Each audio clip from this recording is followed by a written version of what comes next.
Good morning. Today's date is December 17th, 2019. My name is Thomas Murray. Today I will be conducting an oral history interview with David Mongue for the Veterans History Project in partnership with the Dalton Council on Aging. This is being taped in Dalton, Massachusetts at the Dalton Community Cable Station. Good morning, Dave. Good morning, Tom. I'm David Mongue, M-O-N-G-U-E. And Dave, what was your birth date? September 21st, 1943. And where do you presently live? I live in Pittsfield on Torcourt. And did you grow up and go to school there? No, I grew up in Dalton. I grew up on Porter Avenue off of South Street. That was a Crane Company house. My father worked for the company, and I grew up in that house and graduated from high school living in that house. What was it like growing up in that time period? It seemed like a very carefree time. We were outside all the time as kids, riding our bikes around,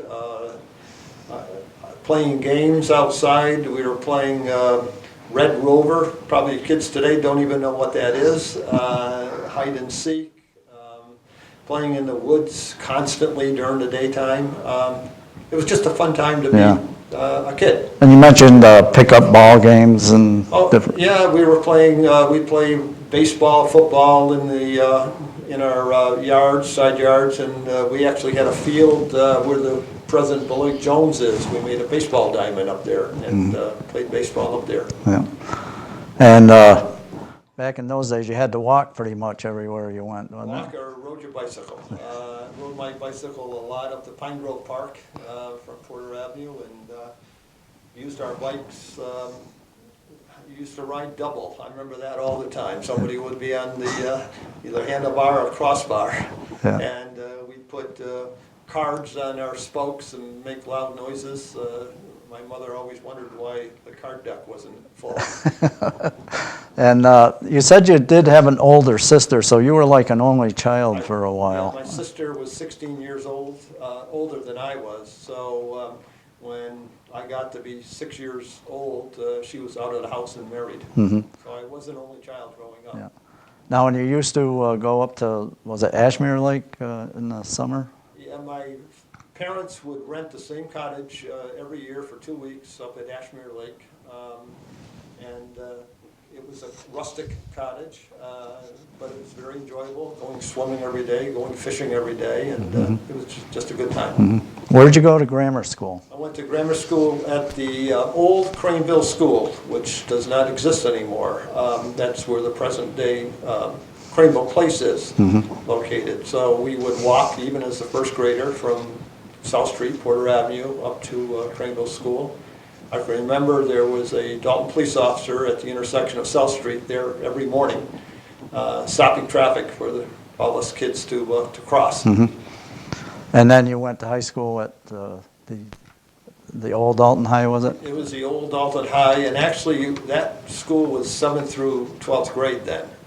So there was no middle school that I recall. It was just Dalton High School, and as a 7th grader, you went to high school. So there was a big age gap between the classes. Yeah.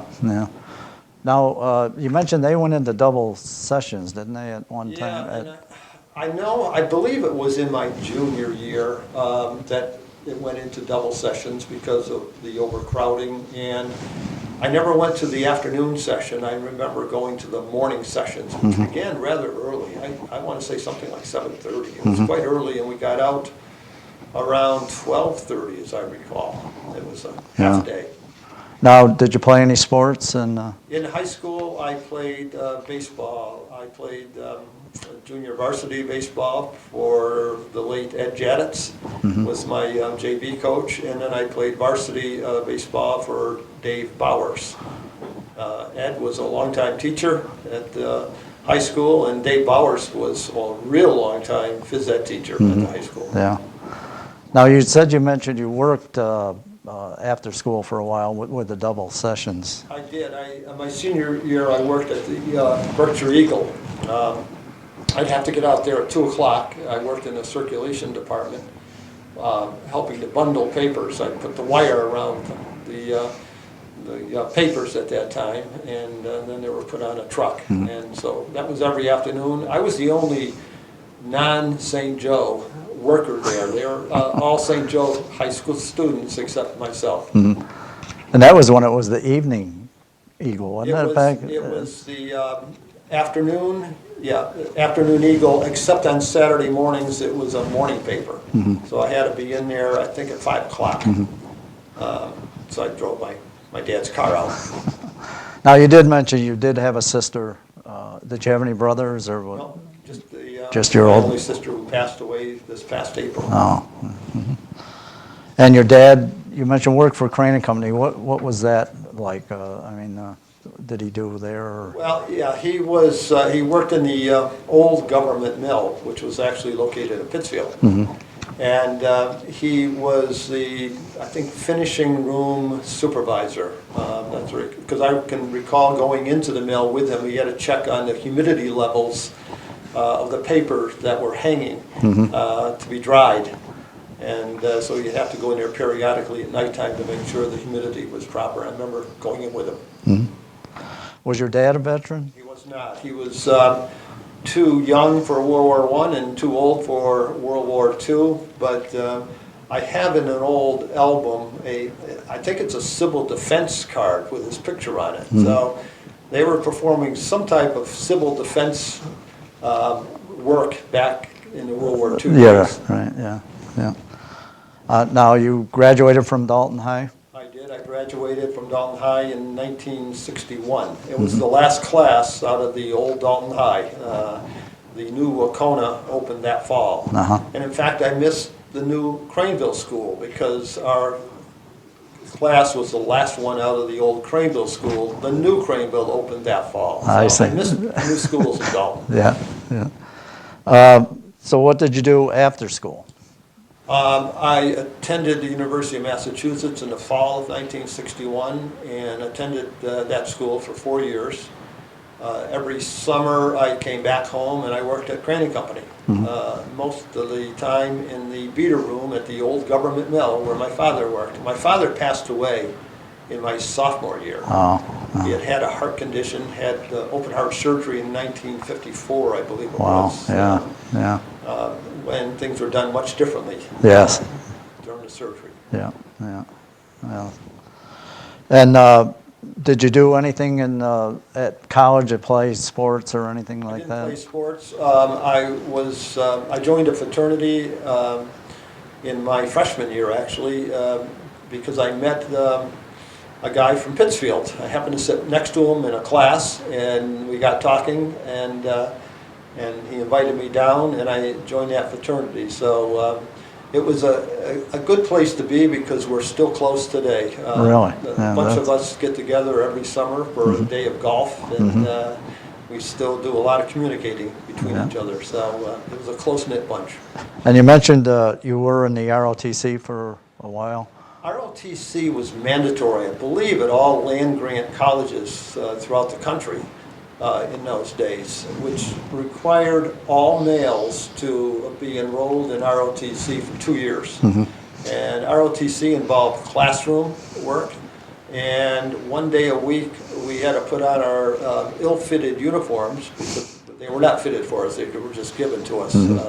And we had to do drill marches on the athletic fields. So that was mandatory for 2 years. Some of my friends, a couple, continued on for their last 2 years, and they got paid a stipend for being at ROTC, and then upon graduation, they became second lieutenants. Wow. They had the commitment with that, though, wasn't there? Right. There was a 2-year commitment. Once you graduated and received your bars. And my roommate went that route. And when did you graduate there? 1965. And what did you do after? I got a job in the Boston area. I lived in Framingham for a while. And I worked in Framingham for an insurance company. I remember I didn't have any place to stay, and I went to a rooming house in Framingham, a big old rooming house, and most of the people were retired. I think it was really a retirement home as I look back on it. And I was the only one that had a sports car at that time. And I paid $8 a week with a change of linens on Saturday. Shared a bathroom with 3 other rooms. So, Yeah. but I did that until I was married in March of the following year. And you came back here, didn't you? Yeah, I came back here in September of 1966 and worked for another insurance company and in a claims department, and they had an office in Pittsfield. And so I worked there. Actually, I was living in North Adams because they had an office up there that I worked in, and my wife got a job at General Electric. And so she commuted and I walked to work. Now, were you drafted or did you enlist into the military? I enlisted because of the draft. In late 1967, very early 1968, I knew that the draft wanted me to go for a physical, so I knew it was coming, so I went into the local Army recruiting office in North Adams and spoke to a recruiting sergeant there. My intent was maybe if I enlisted, I could get a MOS that was more desirable than what others were getting at that time. So, and I also wanted to go officer candidate school. So I enlisted with the intention of going to OCS, as I call it. So that's basically why you chose the Army. It was, the Army was also a 2-year, a shorter commitment. I would have a commitment after graduating from OCS, which was probably a close to 11-month process, then have a 2-year commitment. I think the other services required a 4-year commitment, the Air Force, Navy. And so I chose the Army, again thinking, because of after talking with the recruiter, that I might have some choices. But the Army had different... The Army had different needs at that time. It was during the Vietnam War. Yeah. How old were you when you joined? I was 24, so I was a little on the older side when I went in February of 1968. And what were your dates? Obviously 68 to... February of 1968 to January of 1971. I had that 2-year commitment after I was commissioned a second lieutenant in January of 1969. And where were you sent to basic training? Basic training, I remember going to Pittsfield, and they had a bus there that brought us down to Springfield, where we joined others. I think there was paperwork done in Springfield, and then we were all bused down to Fort Dix, New Jersey. I can remember arriving there. It was late afternoon or very early evening. All these civilians getting off the bus, meeting our drill instructors for the very first time. A lot of activity going on then? There was a lot of yelling going on, not by us, but by the drill instructors greeting us and introducing us to Army life. You did mention you wish you'd have been in a little better shape. I was in very bad shape because I wasn't doing much for physical activity back then. And the first day in basic training, I knew I should have done some more. There was a lot of physical training, a lot of running, marching with heavy loads, and right away I knew I should have been doing more before entering. Yeah. And you had other activities like KP and that type of thing? There was KP duties at times. There was we had a fire watch duty where someone would, on a rotating basis, have to stay up during the night just in case there was a fire. There were flus, the colds going around, so we had these little like partitions on our bunk that was supposed to keep the germs away in this big barracks. I don't know whose idea that was, but every night we had to make sure that our flu obstacles were up on our beds. And you mentioned a large group came in from Louisiana. Louisiana. Yeah, and I think they were National Guard, as I remember. There was a pretty large contingent, and they definitely had the Cajun accent there. And I think they went back to Louisiana after basic training. I see. And entered their guard unit. And what was your pay around back then? My memory is, I know it was in the $70 area, and I think it was in the upper 70s. I just recall $78 a month. And I recall being in formation one day, and very early on, and the drill sergeant saying, we encourage you to have a bond taken out, or money taken out of your pay for a bond. In fact, we expect to be 100% contributors from the company. And it was really in order to have $6, I think, and 75 cents taken out each month from the $78 gross pay. And how long was boot camp? Basic training was 8 weeks. There was a graduation ceremony. I vaguely recall it was in, I want to say, a gymnasium. I remember sitting on bleachers. There wasn't much to it, as I recall. And I had orders to stay right at Fort Dix for what they called AIT. That was another 8 weeks.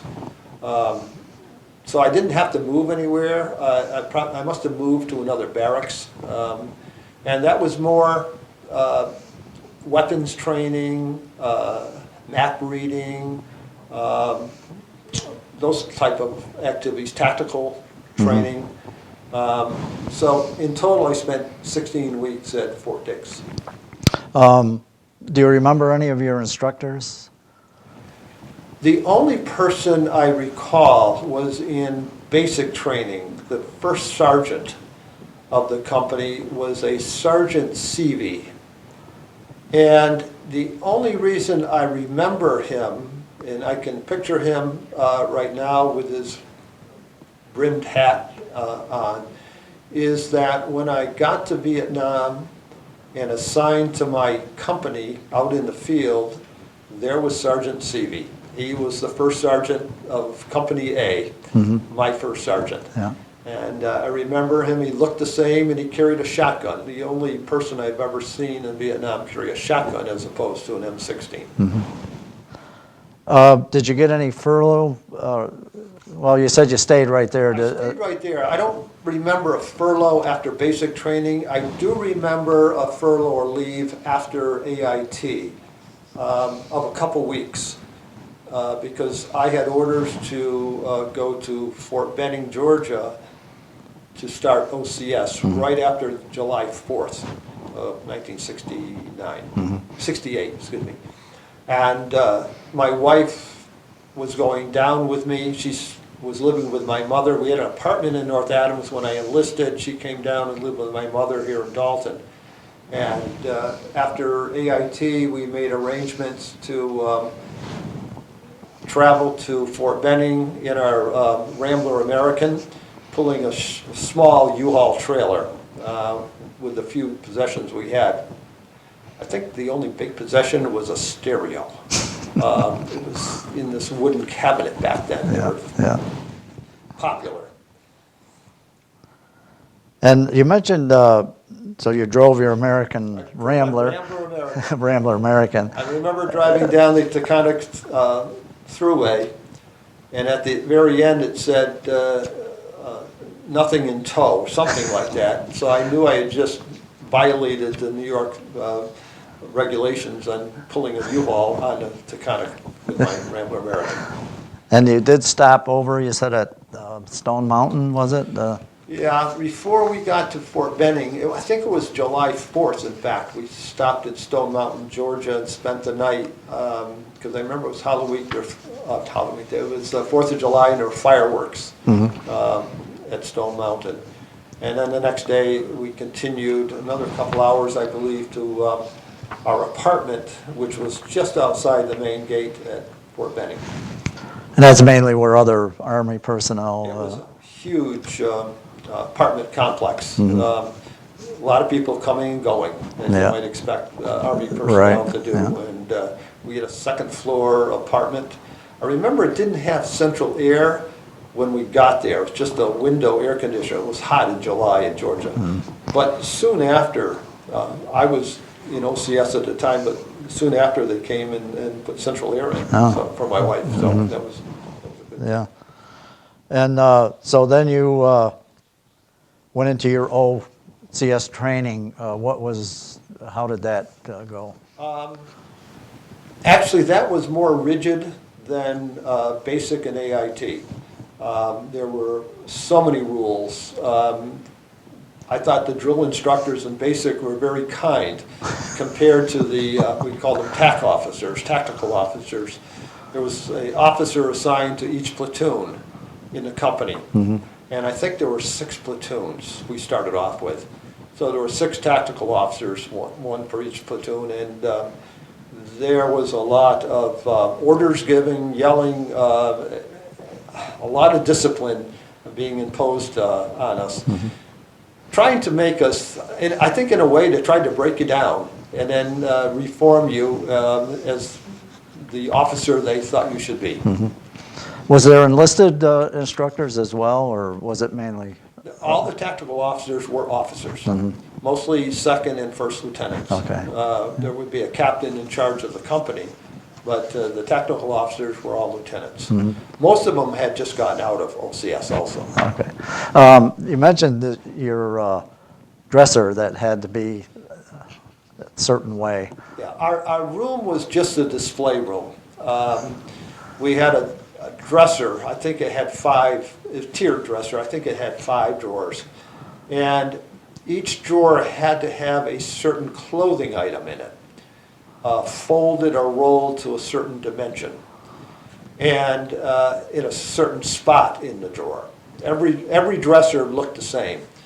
And every dresser drawer had to be staggered in a way. The top drawer would be 2 inches out, the next one 4 inches out, 6 inches. So it was all tiered if you looked at it.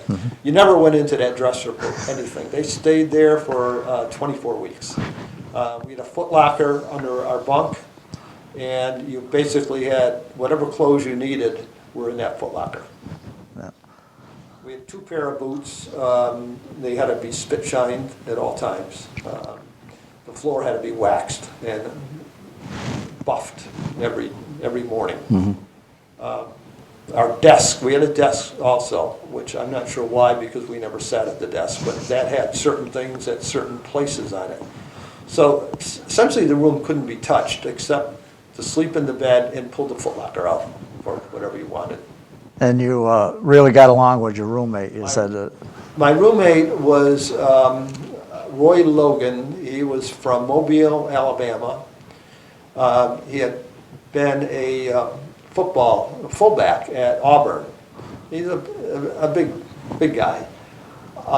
Slow talking, slow moving, and a difficult guy to get out of bed in the morning. And I was up before I was supposed to. That was part of my routine. You're supposed to only get out of bed when the lights came on. But you had trouble getting everything done and getting out to formation at 6 o'clock. Shaving, getting the room ready, the floor buffed and everything, and I had a difficult time getting Roy out of bed. He kept thanking me once he was out, but it took forever to get him out of that bed. Now, you were restricted visitor-wise for quite a while too, weren't you? Yeah, we couldn't leave the post. In fact, we couldn't even leave the company area. Except to go to the PX and get haircuts. Not to buy anything, just to get haircuts. We had to get haircuts twice a week. That's how short our hair was. And I remember the haircuts were 85 cents, something like that. It didn't take very long either to get a haircut. They were just buzz cuts. Yeah. For another, I want to say 75 cents, maybe 60 cents, you could get a shampoo. And there wasn't much hair to wash, but what they would do is lather your bare scalp all up and then take a brush and brush your head. with this shampoo. Felt so good, especially on a hot day. Yeah, To yeah. have your head brushed like that with a shampoo. But that's the only place we could go. So after some weeks, you were allowed to have your spouse come and visit on Wednesday evenings from, I want to say, from 6 to 7:30. You could go in the day room. That's the only place you could go. And you could also go to church on Sunday mornings. They assumed that if you left with your spouse, you're going to church. And you couldn't leave the base anyway. So you could see your spouse twice a week for short periods of time. And that went on until probably 18 weeks, like that. Now, the wives were also used for some other reasons. They would bring food in. Food was not allowed to be brought in. But the trash can had to be emptied every night. And so wives would be assigned to bring in some food. We called it a pogie run. And the empty trash can would have food in it when it was brought back into the barracks. So we had snacks that way. And they also we had to have our uniforms, clean uniform every day, heavily starched. In fact, you had trouble putting your foot through the leg of the pants. They were so starched. And my wife would take the uniforms to a laundry. And there were a lot of laundries that just did that. Right, yeah. And they were rather cheap, too, to have washed and starched. And so she would supply me with fresh uniforms. And one other interesting thing, when you went to chow, you had to do chin-ups and... Either chin-ups or we had these series of bars where you had to grab onto and pull yourself down along the bars before you could go into the mess hall. And then once in the mess hall, and we had a very short period of time to eat. It was a very rigid schedule. But you were expected, you'd go through a line and get your food, go to a table. There were 4 chairs around a table. You put your tray down. You'd have to put your utensils on a certain location on the tray. And you had to sit straight up with your back 4 inches from the back of the chair. And you could take a bite with one of the utensils, put the utensil back in its place, and chew, and not take another piece of food until you had chewed that. And then it was back and forth, putting the utensil down, chewing, putting the utensil down, and often these meals were 10 minutes. And so some of the utensils would have a lot of food on it, just to get through the meal in some part. Yeah, and a lot of yeah. food was wasted because you Yeah. just didn't have time to eat it. Yeah. And there was always a tactical officer walking around watching. And you mentioned after the 18 weeks you turned blue. What was that? Yeah, that was a OCS ceremony. Turning blue meant that you had a lot of restrictions lifted. You wore an ascot, a white ascot, that signified you were a senior OCS cadet. And in fact, other cadets who were not senior would have to salute you. That was the first time. Yeah.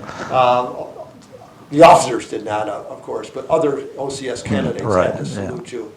And we had a lot more freedom. We could, the visitation was, restrictions were lifted to a large extent. We could leave a post at certain designated times. So there was just a lot more freedom given after those 18 weeks. You felt more like a human being other than someone just being yelled at and taking orders. Yeah, yeah. Now you did mention, I don't know if it was after that, but sometimes you'd smell pretty ripe in classes because of the heat. And We would have to be in formation at 6 a.m. For reveille. And from that time on, because it was we started OCS in early July, and it was just hot and humid. In fact, our barracks were not air conditioned except for the day room. And so our individual rooms, they only had a small little window which we would open and try to get some air, but they were just hot. And as soon as you put the fatigues back then were heavy. And you would start sweating. And we would run to class. Our company, OCS company, had some individuals.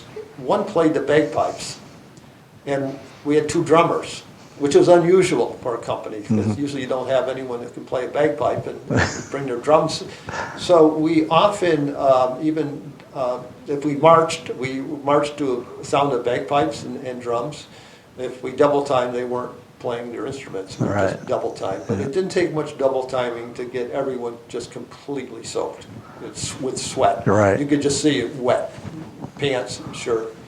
And going into a classroom with a couple hundred totally wet fatigues, you could detect it. And now when you started out there, was around 250 men, you said? That's my memory. Just a lot of people we call it washed out over time. Some knew right away it wasn't for them. Some had trouble with the discipline, the yelling, the screaming, and the rigid structure. I mean, your total day was structured from the time you got up, and they worked you. I mean, we had classes all day or training all day and into the night. And I think it was intentionally trying to make you tired. Because then when you're tired, you don't think as clearly as you might with a well-rested body. So that was part of the training too, is just make you work hard and make you tired all the time. Yeah. And some people just couldn't take all that. So I think by the time we graduated, I'd say we're down to 175 perhaps from the 250. Numbers just dropped out. And what was that like once you graduated? Relief, actually, because you knew then that you had made it through 24 weeks. Two-thirds of it was weeks of hell, if you will. And it was relief because you could go back to your apartment and live somewhat of a normal life. So you could drive in and out. If your next job was at Fort Benning, you could drive home and drive back in the next day. So that was a whole new feeling, rather than restricted to a barracks. You did mention that it was kind of a bittersweet thing because now you were leaving. Yeah, all these people that you had been training with for 24 weeks, they kind of scattered because everyone got their individual orders. And some went to different posts throughout the country. A friend of mine went to the old guard in Washington, D.C. That they're stationed at Arlington Cemetery and part of the guard on the unknown soldier. So he was assigned to the old guard. But all these people were being scattered, and you'd say, I probably won't see them again. And we had been a close-knit bunch for 24 weeks. You have to be, because you're just put together in one small group for 24 hours a day, and then they're gone. So did you ever see Roy again? I never did, and I found out only a couple years ago through another classmate from OCS that he had been looking for him. And he found him because his obituary showed up. And I saw the obituary, and I'm sad because he lived just outside New Orleans. And my wife and I had visited New Orleans, maybe 5 years ago when he was alive. If I had known he was there, I would have gotten in touch with him and maybe had a cocktail on Bourbon Street with him or something like that. But I wish I had known that. I never saw him again. So you went back to Fort Benning as a tactical officer. Right. We didn't have to move, which was a good thing. Because even those who got orders to move somewhere, they knew they were only going to be there for 6 months on average. Because eventually the orders for 99% of us would be to Vietnam. Because the OCS at Fort Benning was the infantry school. So we knew where we were going, and we knew what our assignment was going to be. But I was assigned back as a tactical officer, one of those guys that I had met when I first arrived at OCS. And it was a nearby company. So I didn't even have to go that far from my old barracks to the new barracks. And so I was assigned back as a tactical officer, and after maybe 8 weeks or so, the executive officer in the company left, so I was assigned to be the executive officer of that company. And in fact, there was a guy from Pittsfield in that company, I recall, because I remember asking, I was in charge of a platoon as a tactical officer, and I want to know where all these guys were coming from. And when I asked this one individual, he said, Pittsfield, Mass. And I have seen him, haven't seen him for a while. I used to run into him. He did not, he left OCS. Wow. He washed out after a while. But I haven't seen him for a while. I don't know if he's still around here or not. So when did that end? That was in? I started as a tactical officer in late January 1969. And I went through a full cycle, another 24 weeks with that company in OCS, and I think they graduated in August of 1969. And then you received your orders? I had received my orders sometime in probably July. I knew they were coming. We all knew they were coming. Yeah. And I did receive orders to go to Vietnam. But I also received orders before going to Vietnam. I would go to Panama, where the Army operated a jungle training school for 2-week school. So I went there in very early, late September or very early October of 1969. I had about a month leave, accumulated leave time, and we spent that back here. We drove the Rambler American back again. Not a U-Haul this time. I don't know why. But we stayed with my mother for that month. But during that month, we also looked for an apartment for my wife, because at that time, we also had a baby boy. That's right, you had your son down. Yeah, my son Jeffrey was born at Fort Benning in March 30th of 1969. So the three of us came back. In fact, we came back for Christmas of 1968, before I graduated from OCS, because we had some leave time then, the holiday time, and we drove through a snowstorm on our way back. But in August of that year, we came back, and we stayed with my mother, and we found an apartment in Dalton, a second-floor apartment for my wife and my son. Now, you mentioned your wife did work at Benning too, didn't she, for a while? She did. She was a computer programmer at GE here in Pittsfield. And down at Fort Benning, she found a job as a computer program for a company, Burnham Van Lines, that was headquartered there. So she worked there until she had my son. So you did. You went to jungle training. What was that? What did that consist of? The Army likes to do a lot of training, and it was out. It was a jungle atmosphere down in Panama, and there was a lot of map reading in the jungle. There was I can remember tactical training, walking down this dirt road, and there were other trainers there on the side of the road in an ambush situation. I remember that. I can remember rappelling. That was the first time I've ever rappelled off a high cliff-like. And I remember we had to use our poncho as a flotation device.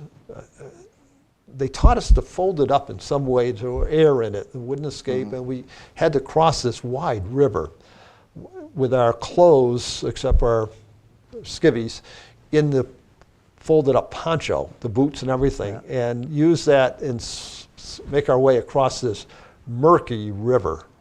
And the only thing I can remember swimming across that murky, dark river was, are there piranha here? I don't know if there were any piranha in Panama, but that's all I thought about. Or water snakes, neither one of which I wanted to encounter. Yeah. And some of the things you ate were a little off color, weren't they? They had roasted a monkey. It was on a spit, and they were rotating. You could see it was definitely a monkey. And they had us all try some of it. I'm not sure what that training was supposed to do, because I never expected to eat monkey again.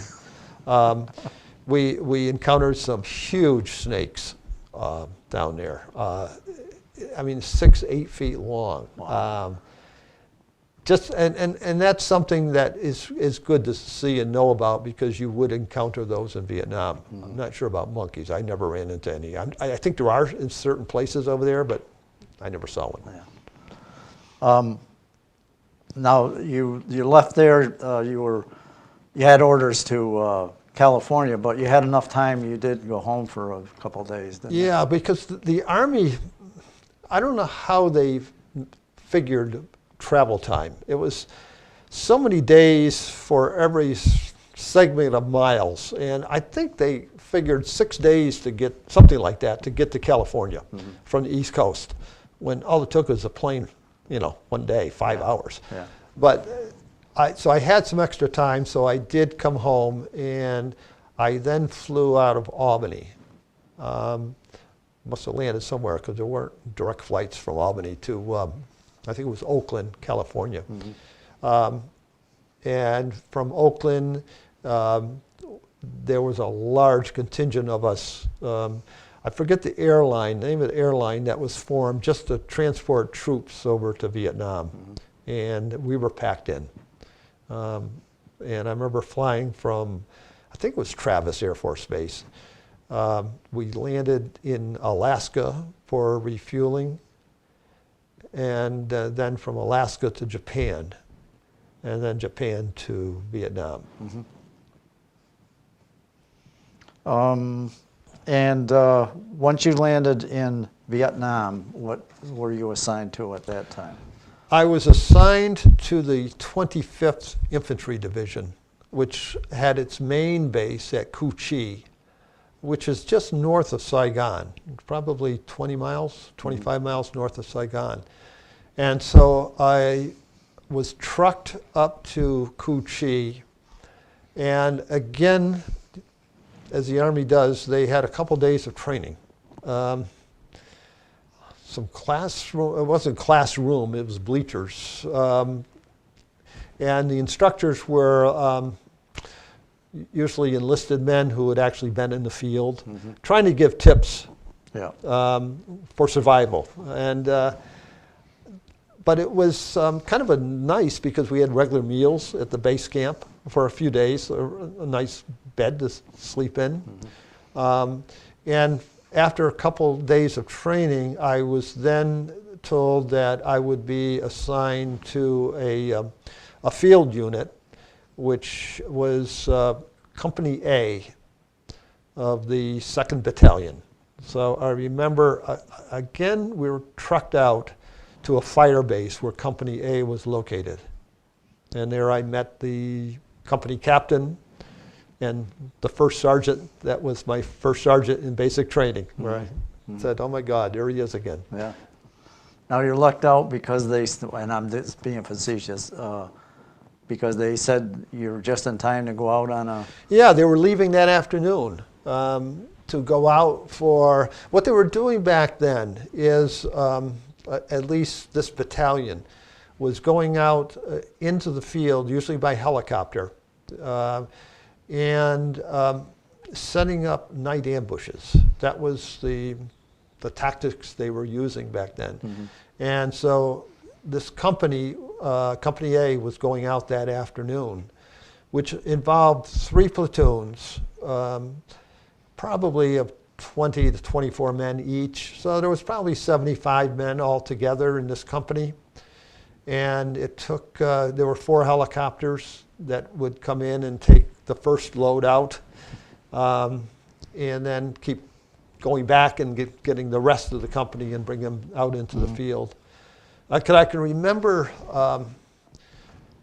I'd been on a helicopter before, but on this occasion, I was one of the last 2 onto the helicopter, which meant that you were sitting in the doorway. There were no doors on these helicopters. They were just open space.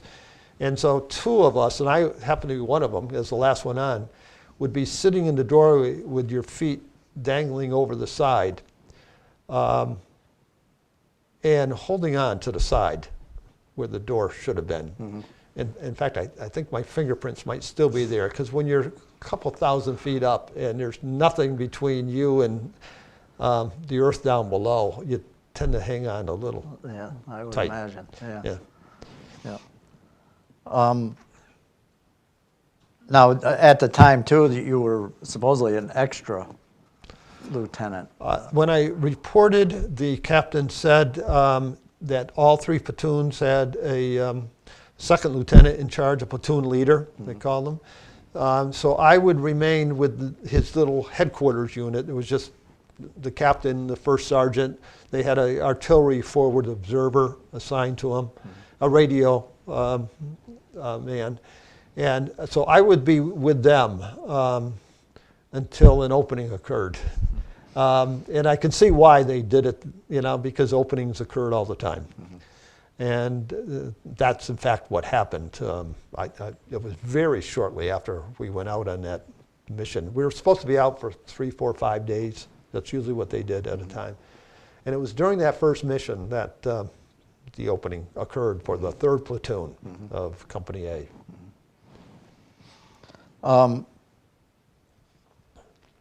Now, when you went out on a mission, your objective was to set up an ambush At nighttime. night ambush. And what did that consist of? I mean, in terms of how you set up. Yeah, each platoon would be designated an area, and we were all within close reach of each other. And so we would set up a perimeter. And, again, we had 20, 22, maybe 24 men if we were lucky. So they would be set up in a perimeter, often along what we could determine to be routes or paths, thinking that maybe someone was coming down.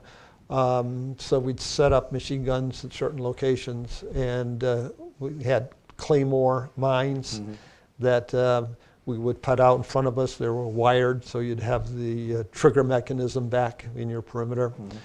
And we had night scopes. So each platoon had a couple night scopes. So somebody would, some portion would be awake all through the night.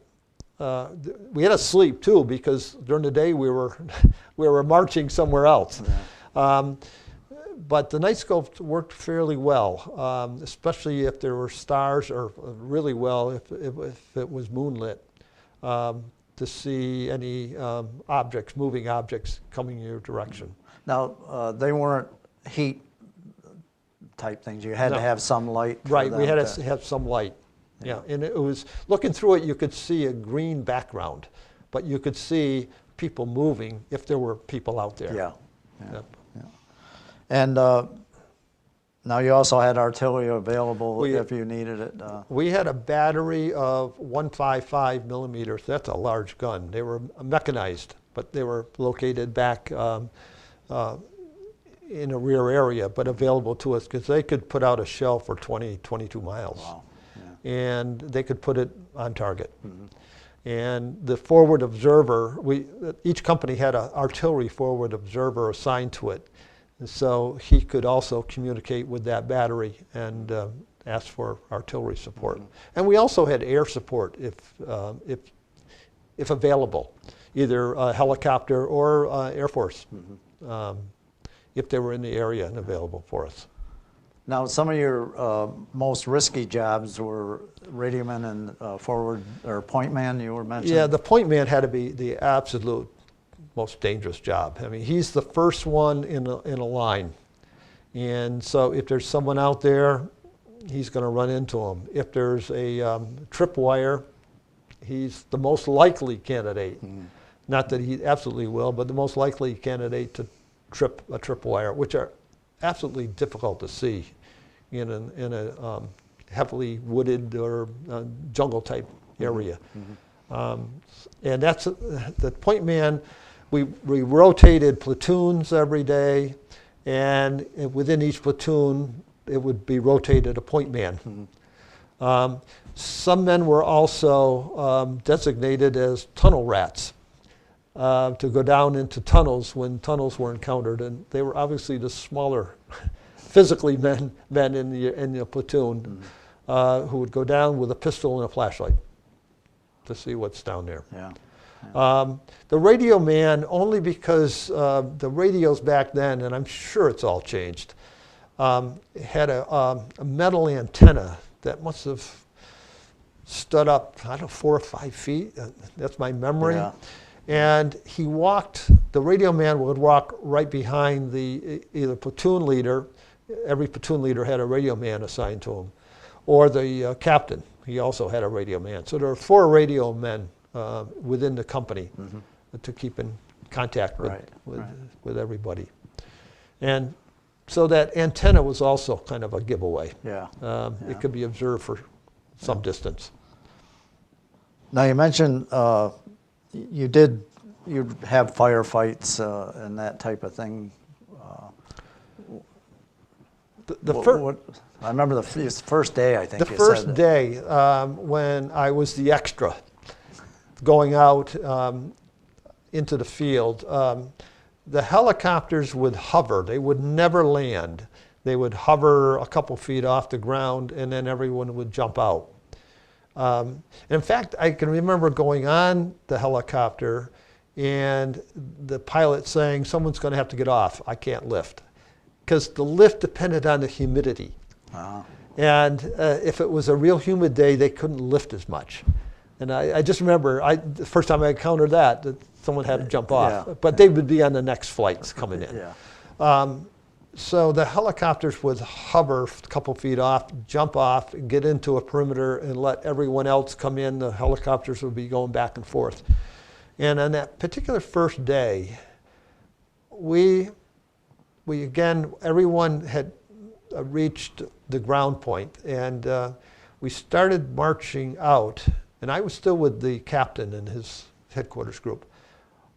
But we hadn't walked 10 or 15 minutes when all of a sudden there was a firefight between our lead unit and somebody's up in front of them. And so there was a lot of firing going on for a short period of time because everyone was on the ground and the lead units were doing the firing. And I can remember laying there, and then it was over, but right before it was over, it started to pour, as it often did in Vietnam. Just poured for 5-10 minutes and just totally wet. Then the sun came out, and at that time the mosquitoes came out. And it was late in the afternoon, so I was wet, the mosquitoes were heavy.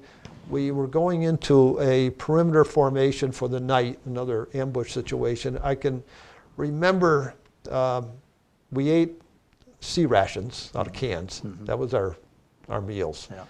And trying to sleep, but I was still wet. We had a poncho liner we carried. It was kind of like a little blanket. You could either lay on it or put it over you for a blanket, and that was wet. And I just remember shivering at night. It got cold when the sun, at least it felt cold when the sun went down.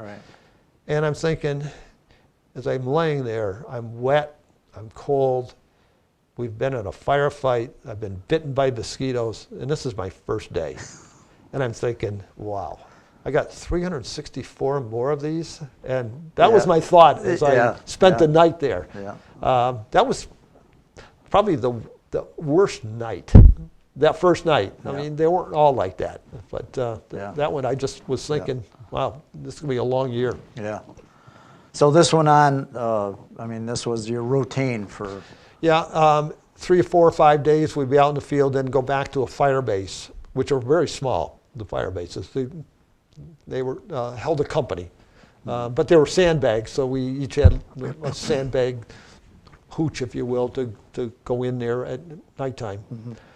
We'd stay there. We could shower up because they had these canvas bags that you could open up and stand under and at least get washed. You could get some clean clothes because you live in these clothes, 24 hours a day, sleeping on the ground, hot and sweaty all the time, so you could clean up. But that was kind of the routine. Back at the fire base for a couple of days, then out again for 3, 4, 5 days, and doing that back and forth. Really no days off. Yeah.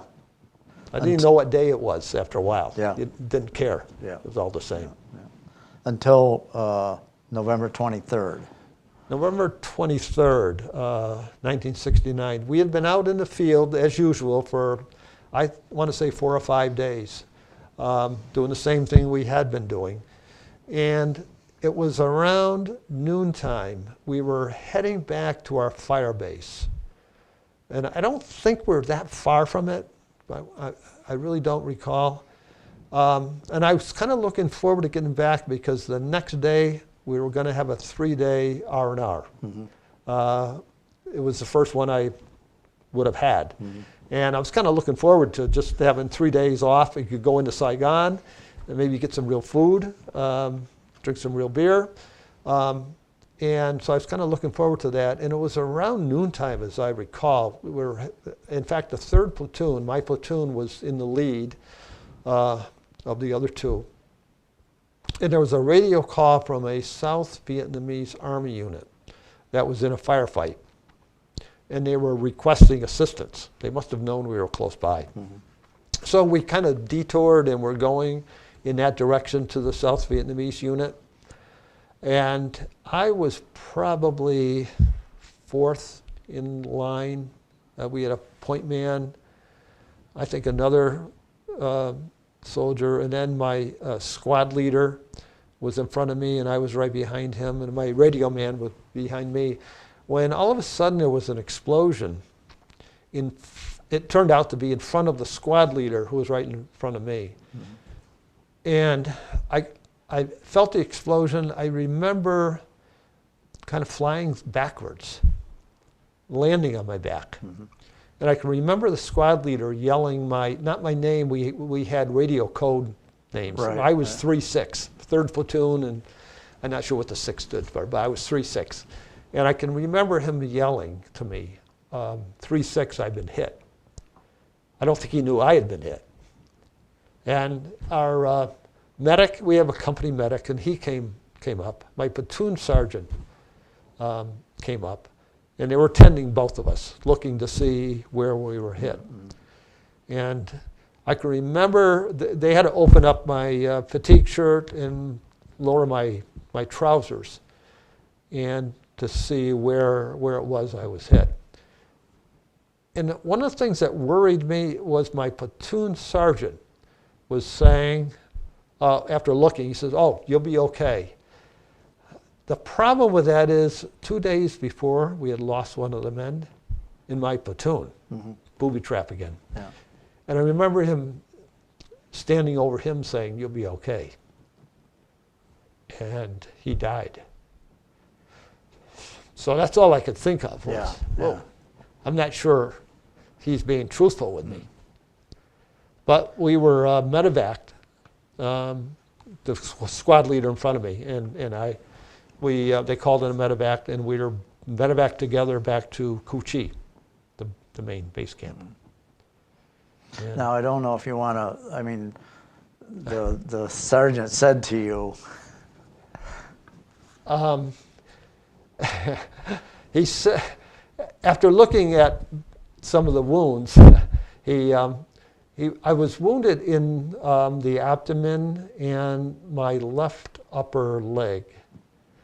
And he was probably trying to make, the moment light too. yeah. Because he was looking at the wound on my upper left leg, and he said, 3-6, the family jewels are okay. And I'm sure he said that just to try to get my ease ease yeah. the situation. Yeah. Yeah, I can remember that. Yeah. So they medevaced you back to where? Cucci, they had the 12th evacuation hospital there, and that took care of everyone assigned to the 25th. Even enemy soldiers were treated there that were wounded. So you were taken in like a triage room for assessment. I can remember laying on a stretcher. They first took you into X-ray. And I thought that was odd at the time because I said, I don't think I have any broken bones. Yeah. But what they were doing were X-raying for metal to determine where the metal was located in your body. Right. And so I remember going in for X-rays and then being told you're going in for surgery. And I can remember laying there too, an odd occurrence. First of all, I was laying there saying, man, I've been in these clothes for a while, 5 days. And especially when they take those boots off. But, you know, I don't know why I was concerned about that, because they're used to it. Yeah. You know, but that went through my mind.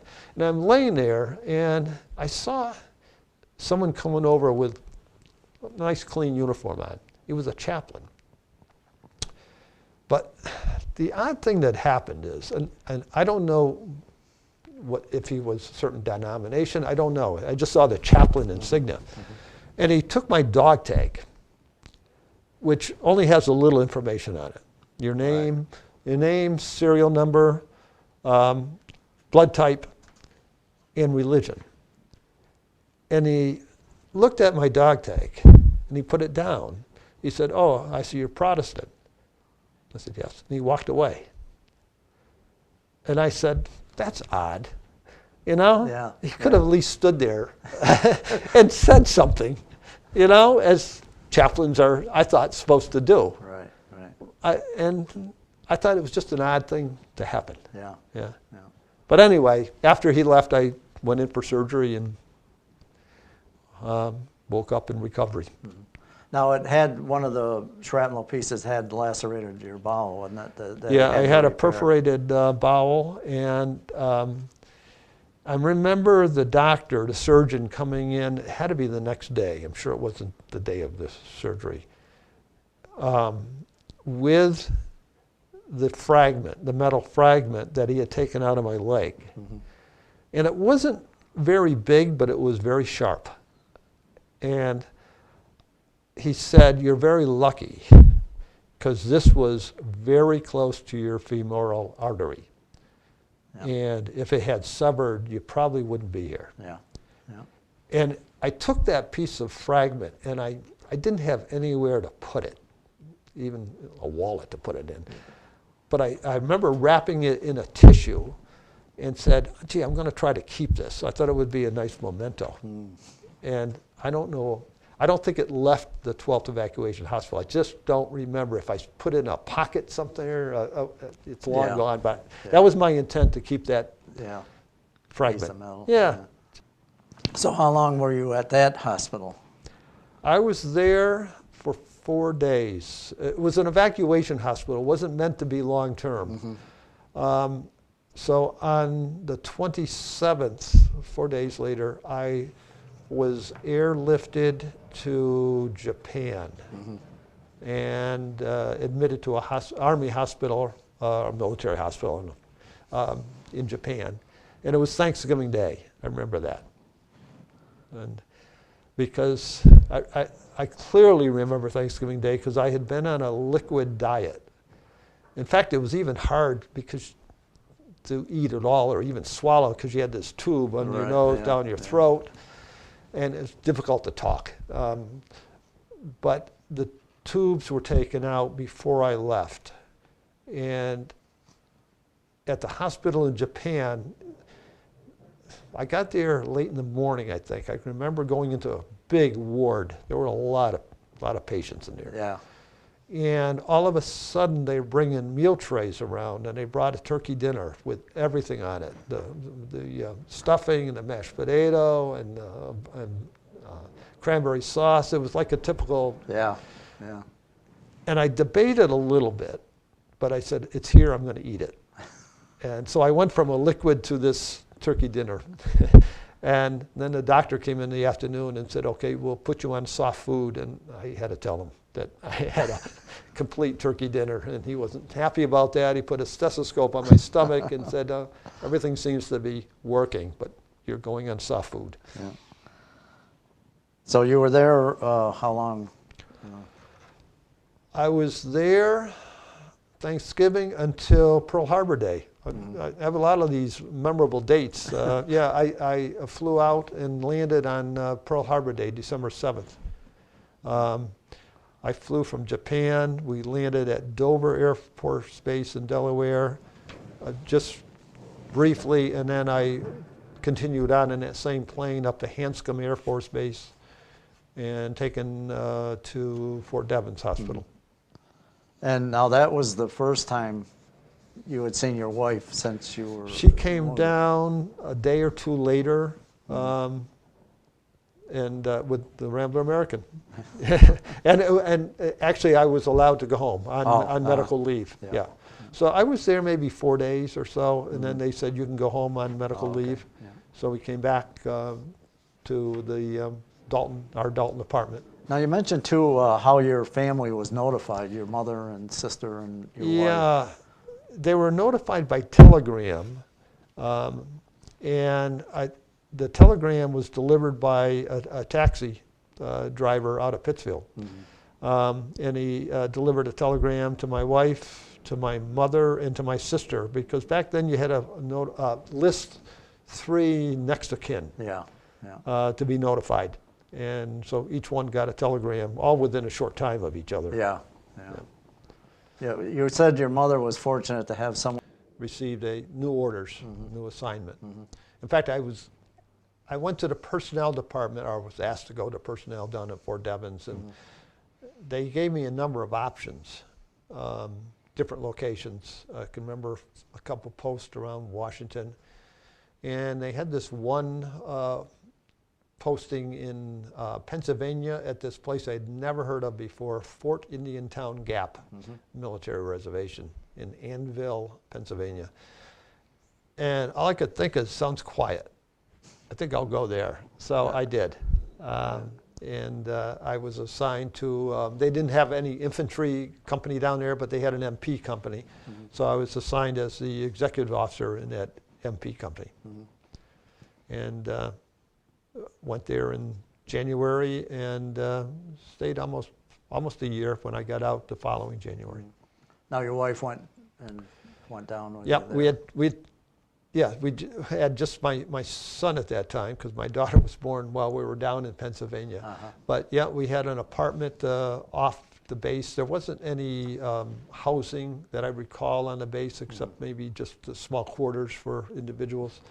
But we had a nice apartment, 3-bedroom apartment, just off the base, and a number of military guys were staying in this small complex, but we're staying there. So what was your duties there? The MP company not only had patrol duties, but there was a stockade, well, not a prison, a stockade there. And so there were guards and enlisted men assigned to run that stockade. So there was a mess hall, there was a supply hall in the stockade, and as executive officer, you had administrative duties, but as the XO, you also had all these extra duties. You were the mess hall officer, you were the supply officer.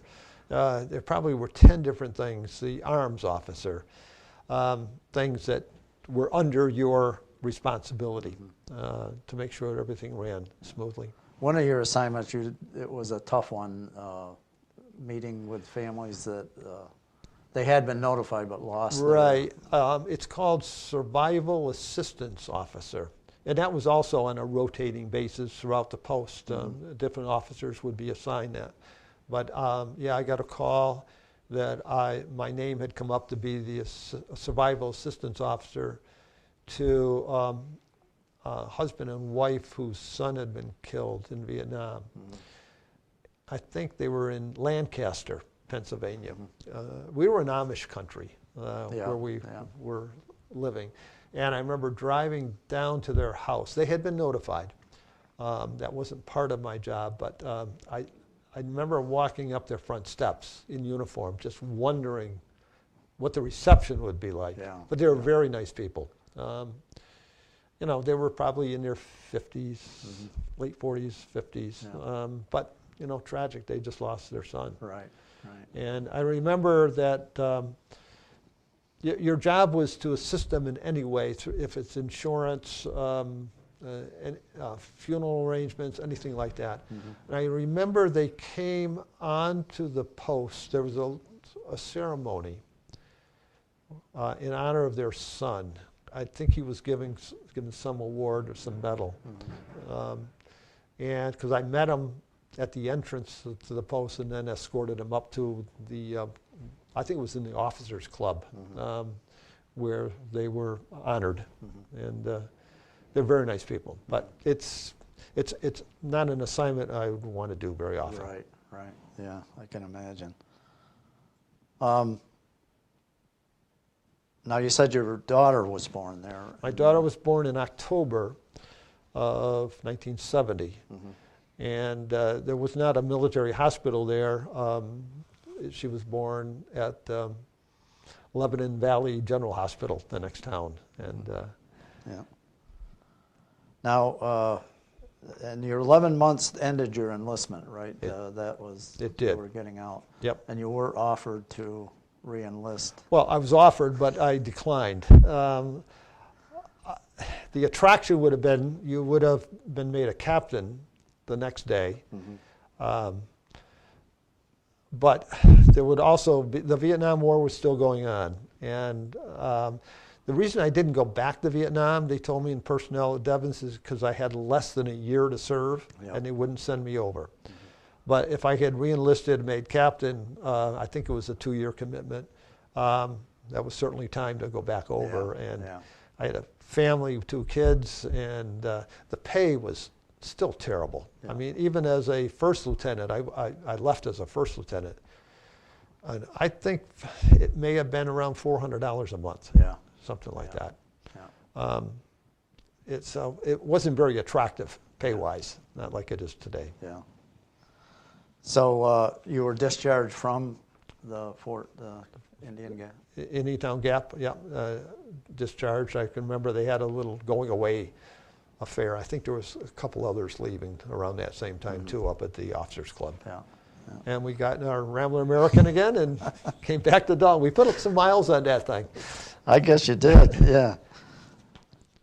And you started looking for a place to live?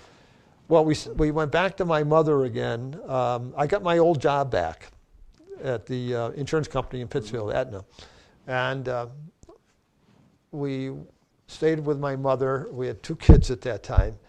But we started looking for a house. And we finally decided to purchase the house that up on North Street. It was, I think the price was $20,000 even. And we moved into that in the spring of that year. Was it hard for you to adjust back to civilian life? Not really, because I went back to my old job, which I was familiar with. Most of the same people were still there. I mean, I was familiar with Dalton, and I graduated from high school. There were still classmates around, so it really wasn't a very hard adjustment for me at all. Did you take advantage of the GI Bill?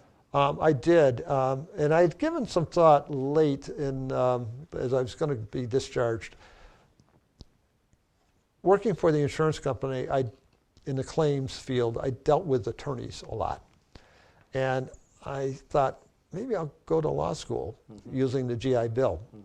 So I took the, what they call the LSATs, they're like the SATs, and enrolled in night law school at Western New England College in September of 1971. And that was a 5-year commitment, 3 nights a week. traveled from Pittsfield. There were several of us that were going down there. And I did that for 5 years and got my law degree in '76. And so you still worked at the insurance company for I did. a little while. I was working for an insurance company while attending law school. And then I stayed at the insurance company for a while and then joined a law firm that was doing a lot of our work for the insurance company. So I had connections there.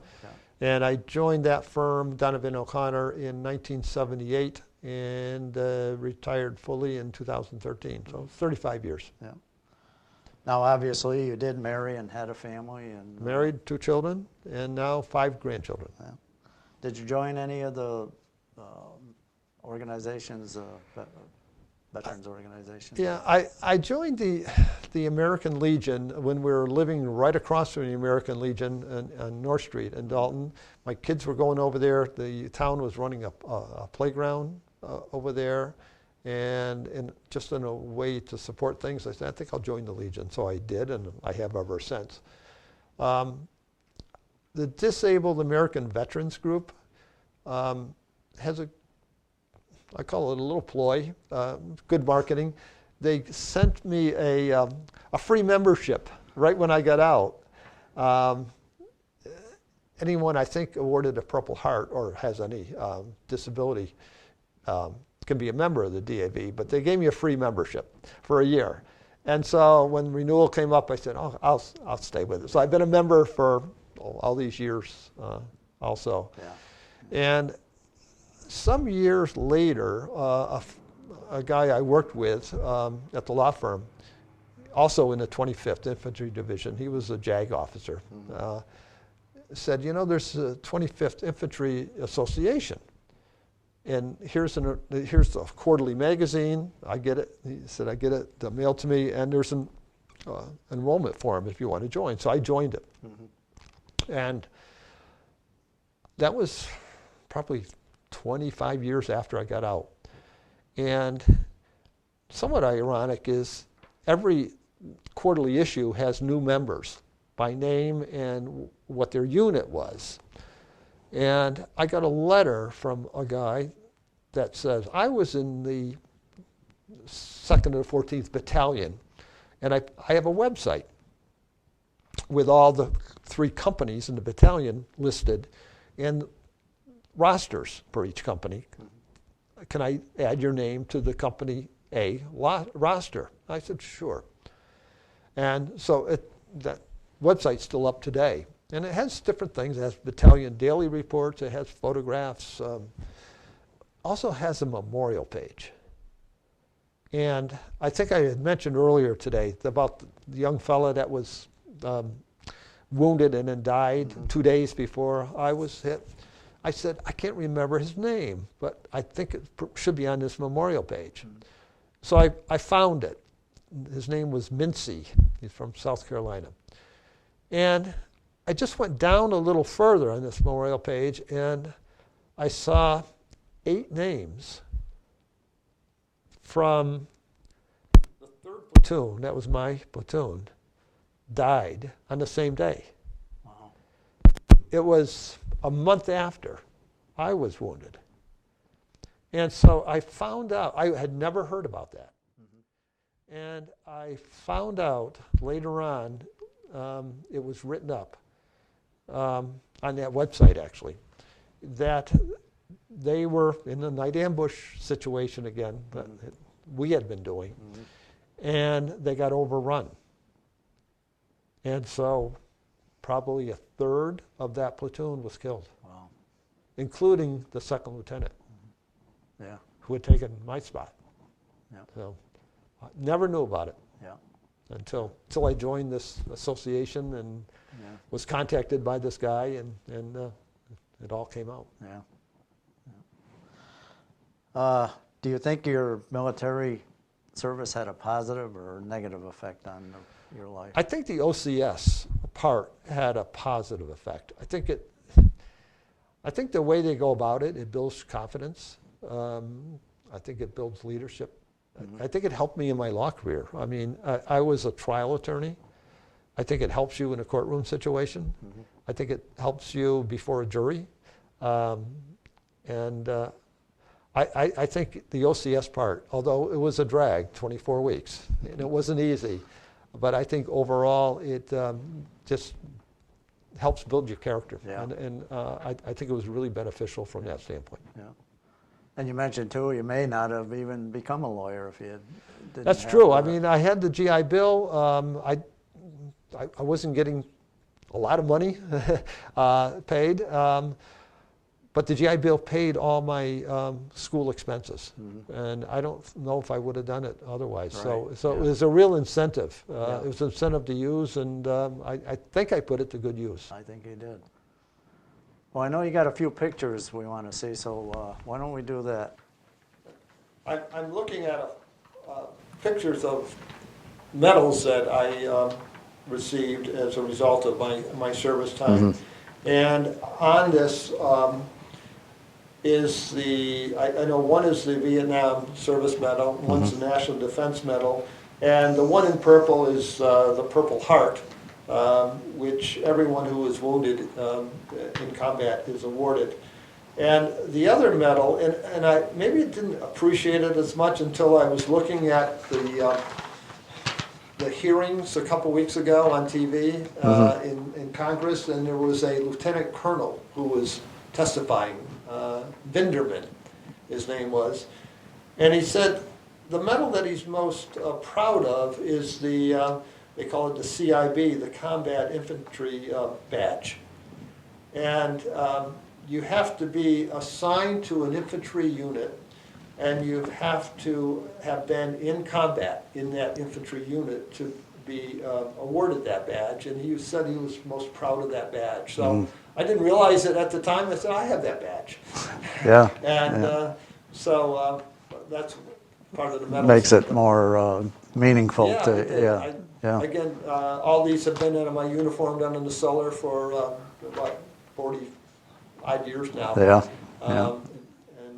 So I just took them out the other day, and there was the infantry badge Yeah. that he was talking about. So it meant more for me, I think. Yeah. Now, you did another interesting thing. You went back to Vietnam. I went back to Vietnam in March of this year. When I left there, I said, I'm never coming back. I had no desire to come back.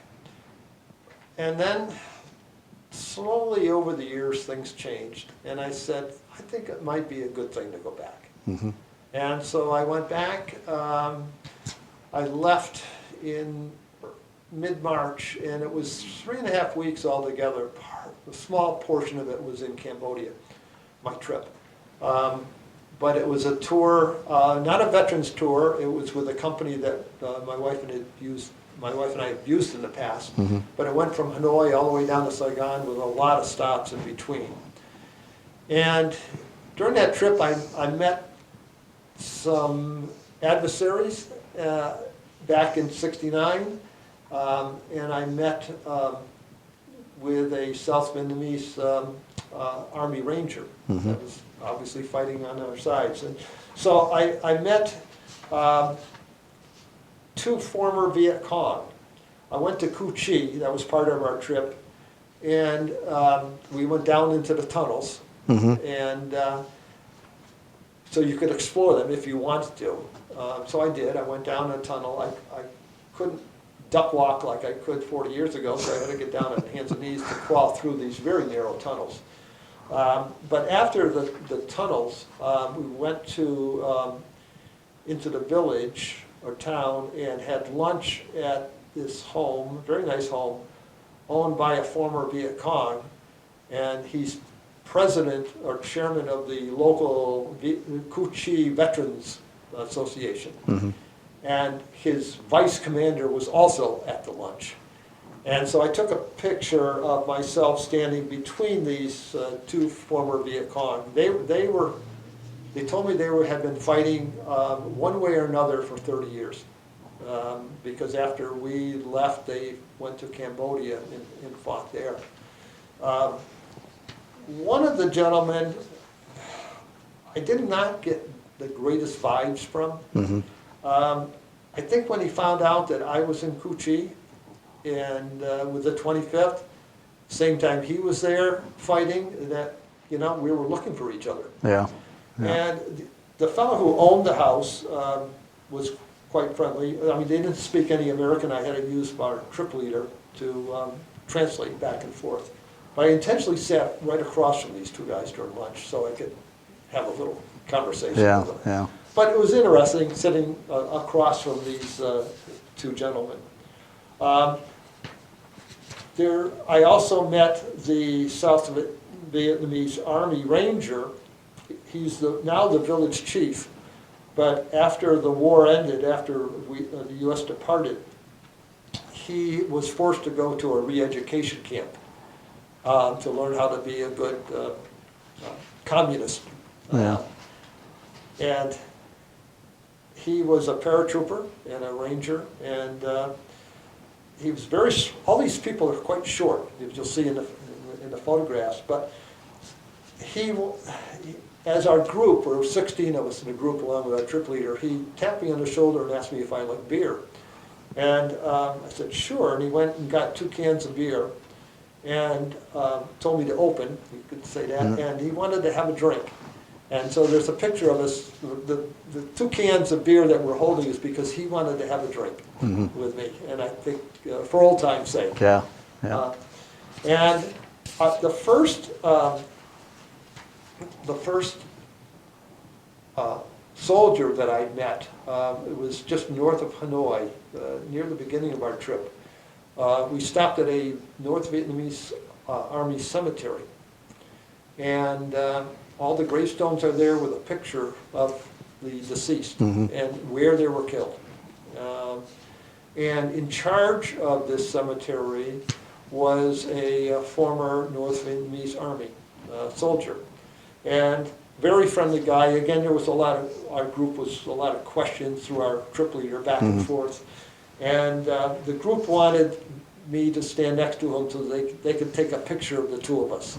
So we're standing on the steps in the cemetery, just next to each other with smiles, because it's 50 years after. Yeah. I have a picture of myself, and I don't know if I'm coming out of the tunnel or going into the tunnel. I can't tell. I think I'm going down.